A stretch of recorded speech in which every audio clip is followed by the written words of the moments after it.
12시에 많은 참여 바랍니다.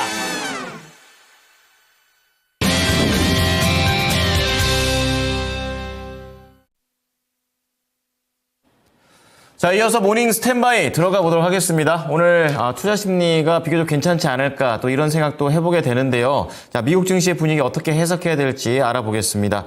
자, 오늘 모닝 스탠바이는 퍼스트 프라임 리서치의 손여로 팀장입니다. 팀장님, 안녕하십니까? 네, 안녕하십니까? 네. 자, 뉴욕 증시가 어쨌든 3대 지수 강하게 좀 상승, 반등을 성공을 하게 되면서 오늘 국내에도 긍정적인 영향을 미치지 않을까, 또 관세에 대한 부분도 있거든요. 오늘장 투자 포인트, 체크 포인트 어떻게 잡아볼까요? 네, 오늘의 한 줄 평을 뉴욕 시장에 선행하는 국내 시장이라고 잡아봤습니다. 어떻게 보면 좀 보수적으로 이야기했을 때는 디커플링이다. 뉴욕 시장과 국내 시장이 디커플링이다. 이런 말씀 좀 드리고 싶은데, 다행히도 국내 시장이 긍정적인 부분을 좀 선행을 하고 있다라고 판단하고 있고요. 어제 국내 시장의 흐름이 좀 오늘도 좀 이어졌으면 하는 바람입니다. 근데 저는 이제 어제 흐름이 오늘 이어질 가능성이 한 75% 정도다라고 보고 있고, 우리가 제가 뉴욕 이제 이 뉴스를 정리를 하다 보니까 계속 변칙적인 뉴스가 많이 나왔습니다. 그래서 뉴욕 증시 같은 경우도 좋은 모습 보여주고 있다는 뉴스가 나왔지만 그 이유를 아무도 몰랐어요.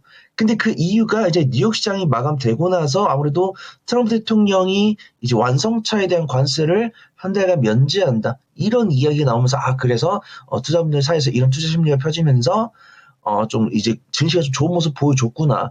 그래서 이 트럼프 대통령의 관세 관련된 이야기는 이 미국의 외부 대외와 관련된 이야기고, 내부적인 이야기는 이제 경기 체력, 경기 지표 이런 것들이거든요. 그래서 관세 관련해서 매크로 변수는 다시 좀 부정적으로 좀 이야기가 나왔는데, 기초 체력들은 좀 부정적으로 나온 것 같습니다. 근데 그 부정이 오히려 우리한테는 좀 기회가 되지 않을까 판단이 돼요. 왜냐하면 경기의 기초 체력이 부정적이면은 트럼프 대통령 입장에서는 이 관세에 대한 카드를 세게 이야기를 하기가 어렵기 때문에 우리 투자분들께서 좀 좋아하시는 쪽으로 결과가 나오지 않을까 그렇게 판단됩니다.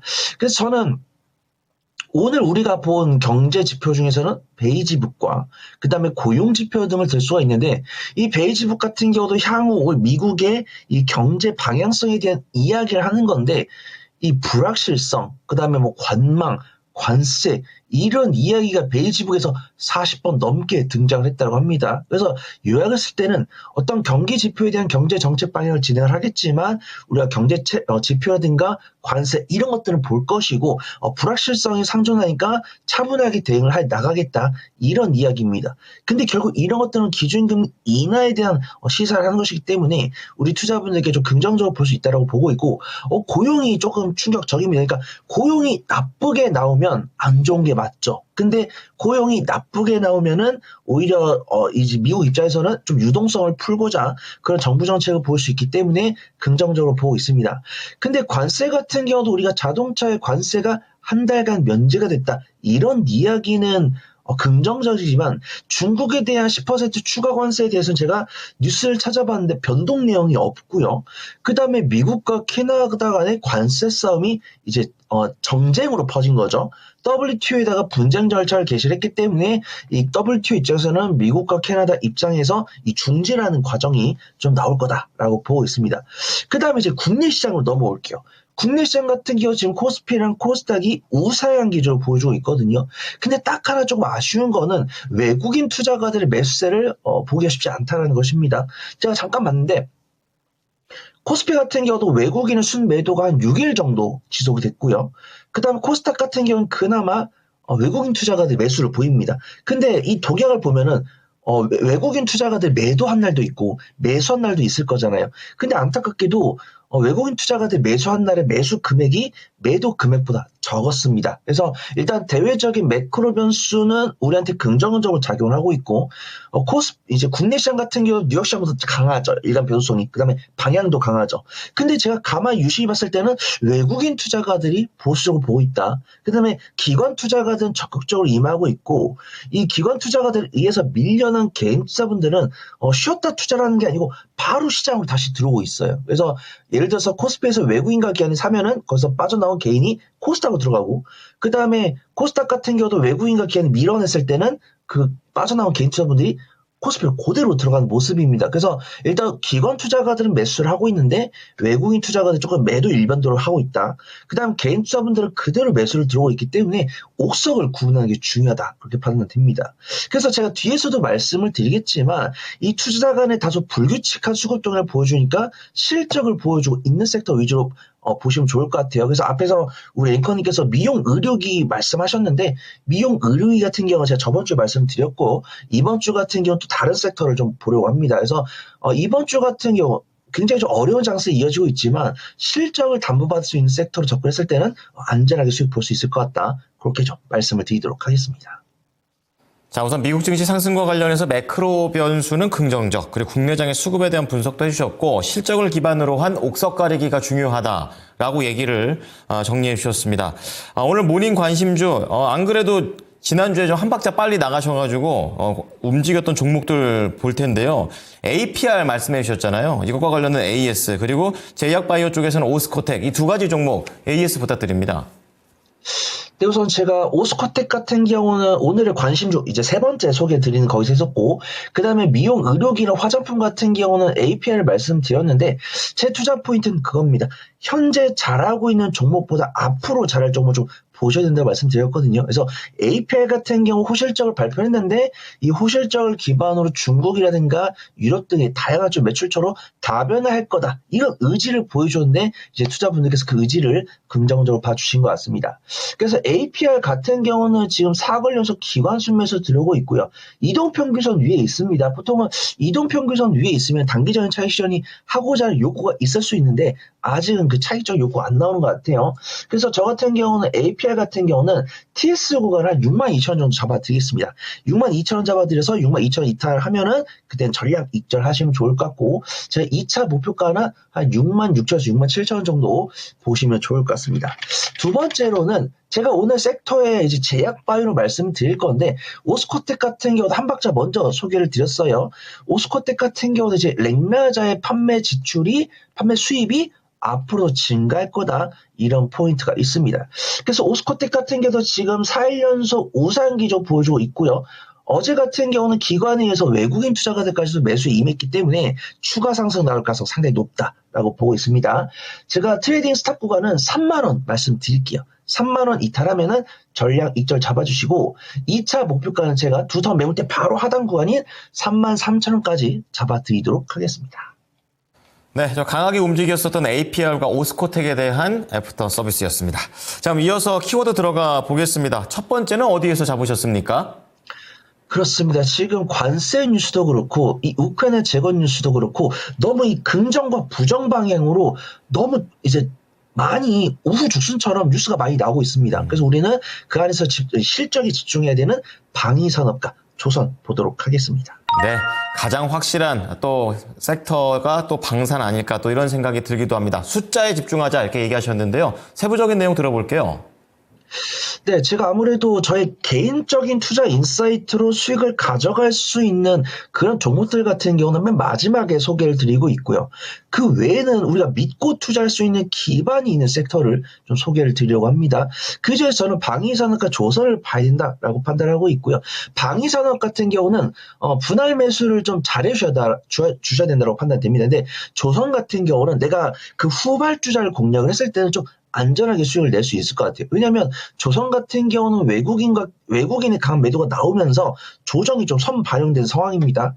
근데 방위산업 같은 경우는 조정이 딱히 안 나왔기 때문에 내가 정말 매매를 잘한다, 분할 매수를 잘한다라고 했을 때는 대장급 종목도 가능하시겠지만 제가 이제 조정이 안 나왔는데 바닥 대비 많이 올라온 섹터는 제가 좀 이 조정이 나오는 것을 확인하고 말씀드리는 게 좀 안전할 수 있어서 이렇게 말씀을 드리려고 해요.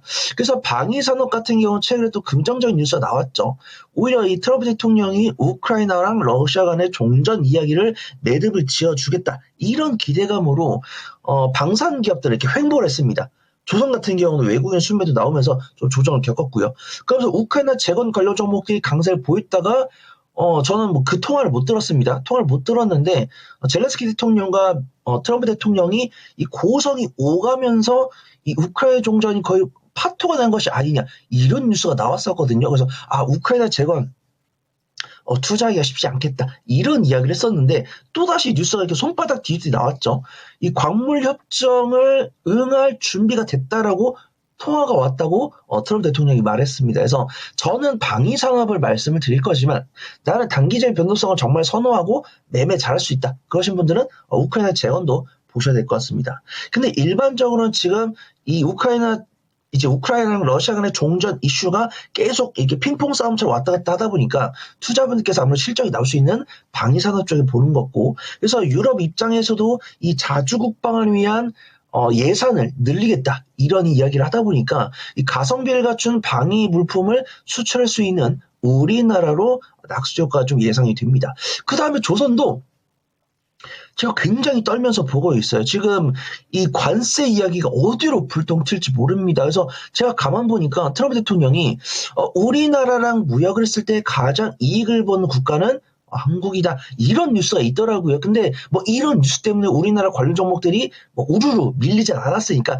제가 이런 이야기를 강하게 말씀드리지 않겠습니다. 그런 뉴스가 있었다. 그것만 우리 시청자분들께 말씀을 드리는 거예요.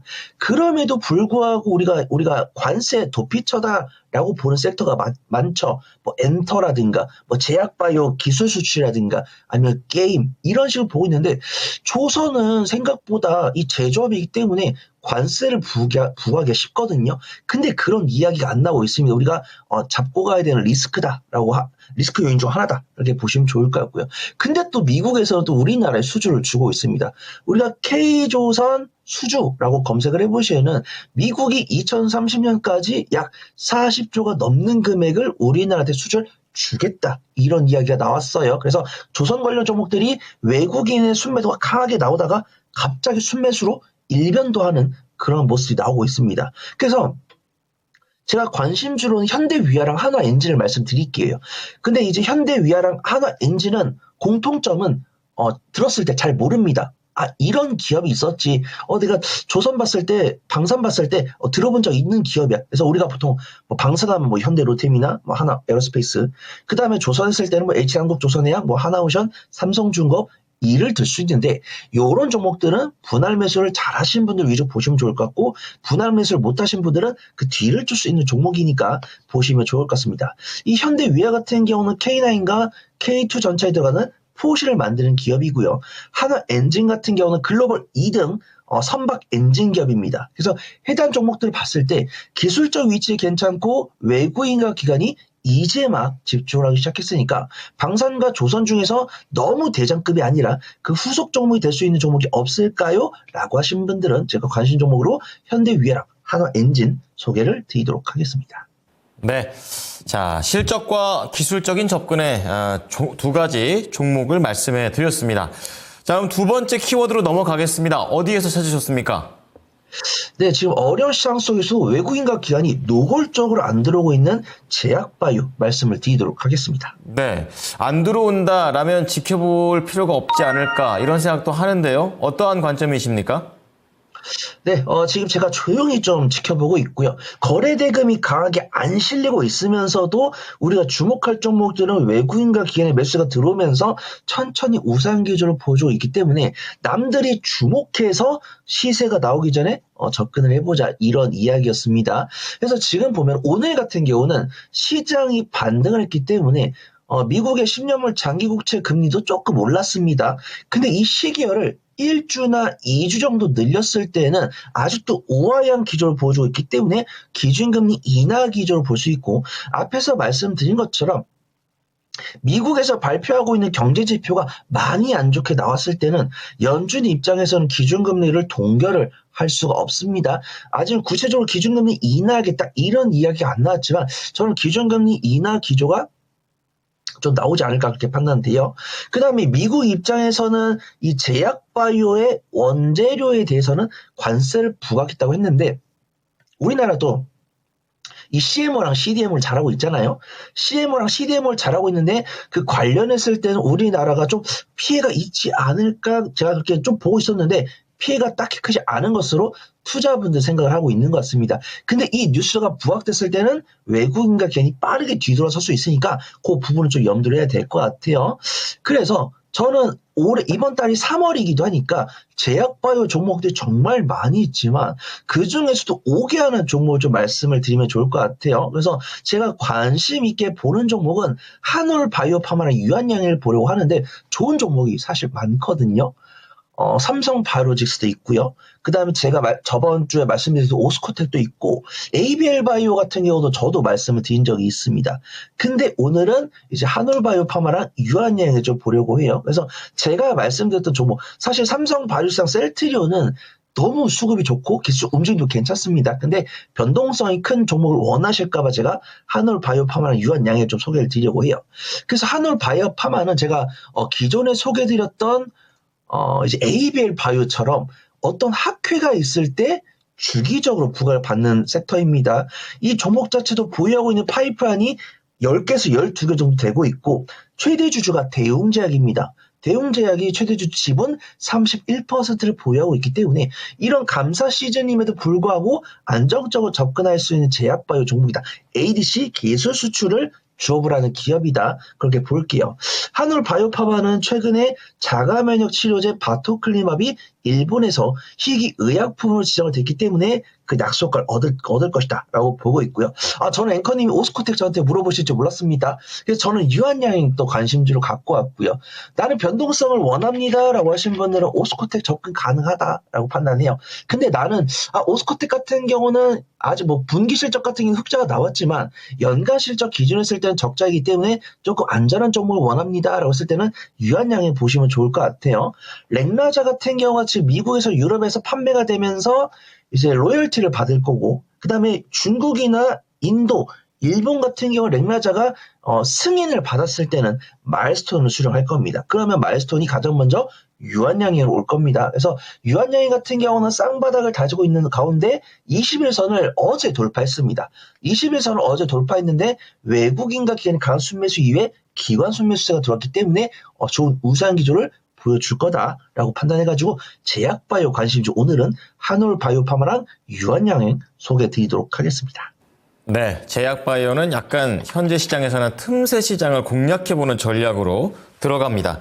자, 마지막으로 관심주는 어디에 있으십니까? 네, 갑자기 아침 6시랑 5시 사이에 반짝 튀어나온 기아를 좀 보도록 하겠습니다. 네. 자, 기아 같은 경우에는 멕시코에 또 공장이 있어서 또 수혜가 예상된다라는 그런 소식도 접했었는데요. 어떻습니까?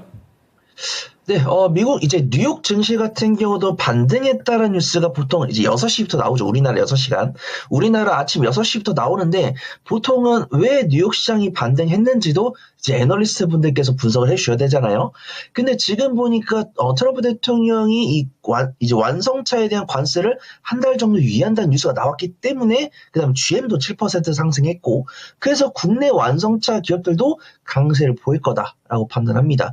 근데 만약에 완성차 기업들이 이미 강세를 보였으면은 자동차 부품을 보려고 했었는데 완성차 기업들이 굉장히 좀 강하게 과대 낙폭을 보이다가 갑자기 첫 뉴스가 나왔기 때문에 일단은 완성차부터 보는 게 맞다라고 판단합니다. 근데 현대차보다 기아가 업종 대비 저평가면도 더 크고 수급 동향도 괜찮은 것으로 보입니다. 현대차 같은 경우도 어제 순매수 들어왔고 기아는 외국인과 기관의 순매수가 들어왔는데 현대차는 박스가 하단부에서 삐죽 내려갔어요. 삐죽 내려갔으니까 올라올 때 물량 소화를 거쳐야 됩니다. 근데 기아 같은 경우는 박스권 하단부에서 산바닥을 만들고 지지를 하고 있기 때문에 상대적인 탄력이 강할 거다 그렇게 보고 있어요. 그 다음 기아 같은 경우는 2월 달에 25만 3,850대라는 판매고를 기록을 하면서 전년 동기 대비해서 4.5% 증가했습니다. 그 다음에 환율이 잘 안 잡히고 있죠.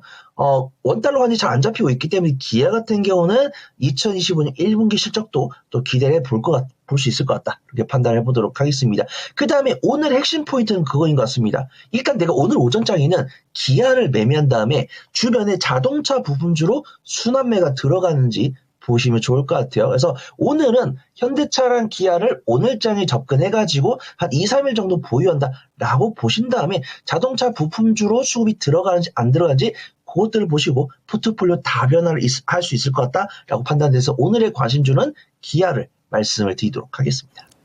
좋습니다. 자, 이제 손현우 팀장의 종목들 다시 한번 정리해 드리겠습니다. 방위산업과 조선 쪽에서 지금 대장 쪽 말고 다음 후속으로 따라갈 수 있는 종목 현대위아, 한화 엔진 말씀을 해주셨고요. 제약바이오 쪽에서는 틈새 시장을 공략해 봅니다. 안전성을 넣은 한올바이오파마와 유한양행, 변동성을 원한다면 지난주 오스코텍 그대로 얘기를 해주셨고요. 마지막으로 이 완성차 그리고 관세와 관련해서 일시 면제에 대한 수혜 그리고 자동차 부품주까지 수급이 가는지까지 체크해 보자라는 의미에서 기아를 말씀해 주셨습니다. 팀장님 오늘 내용 잘 참고하겠습니다. 고맙습니다. 감사합니다.